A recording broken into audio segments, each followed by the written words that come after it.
Well, I really feel like at that time I was living my life like a person who had grown up in a very structured family, and you were not supposed to speak out, and you were not, particularly if you have children, you were to be very family oriented, and I feel like this is something that I've learned, that women today are really create an image for themselves. They really put themselves out and insist on being treated that way.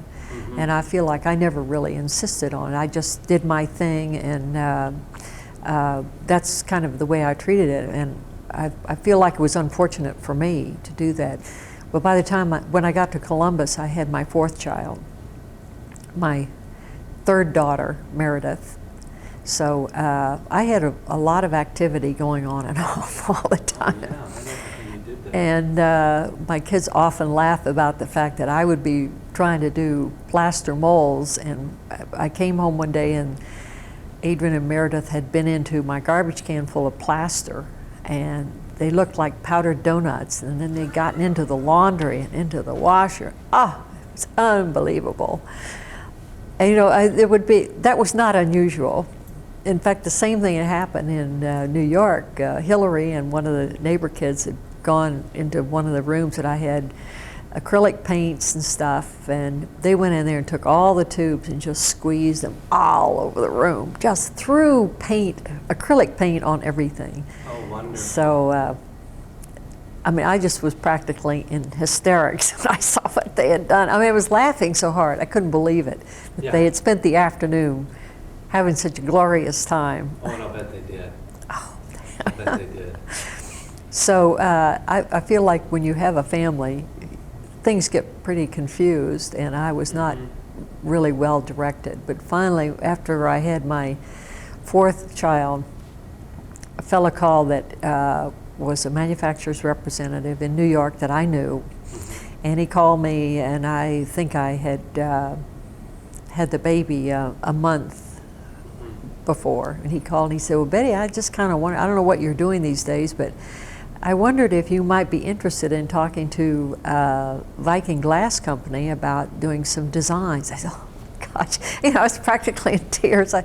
Just tell me, where do I go? I'll be there. Just tell me. Well, could you go down, give them a call, and see how soon you might come down? And so I'll call them tomorrow. So I called them, and I made an appointment to meet with them, I think the next week.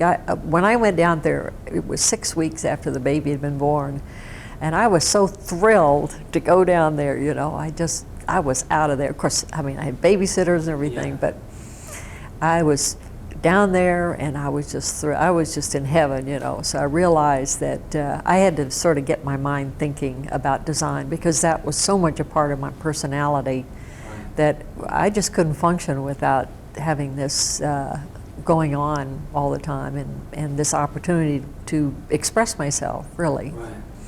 And so from that, I developed a whole group of patterns and molds. I did the plaster models and made the molds, and then took them down, and then I sold them on the idea, and I designed the machine for making centrifugal glass, because that was what they wanted to do, and made the molds for that. And then they made my molds were plaster, and they translated that into iron.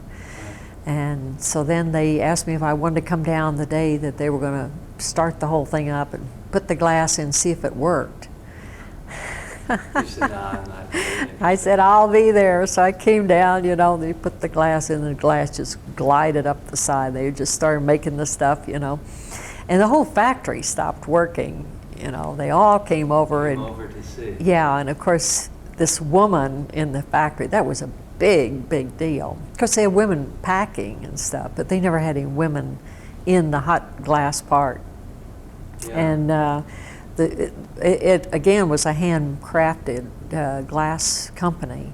So the guy would go get the glob of glass. He has to gather that on a pipe, So he would go, and the whole factory is very dark. Right. And it's cold outside, outside. and it's hot. But you could see this glow of red hot glass as he was walking along through the factory, you know, reflected on different things, and he would come through and then he would put the glass up and then they would put in a blob and turn the thing on and the piece would come out, you know, and they were all learning how to do this while they were trying this out. So they had no idea it would work so easily. Why, hell, we can make more money with this thing, you know. So and you were a hero then? yeah, and I had brought them some champagne, and they said, well, you really expected this to work, didn't you? They were so shocked. But I did a lot of designs, which they're still making at that factory.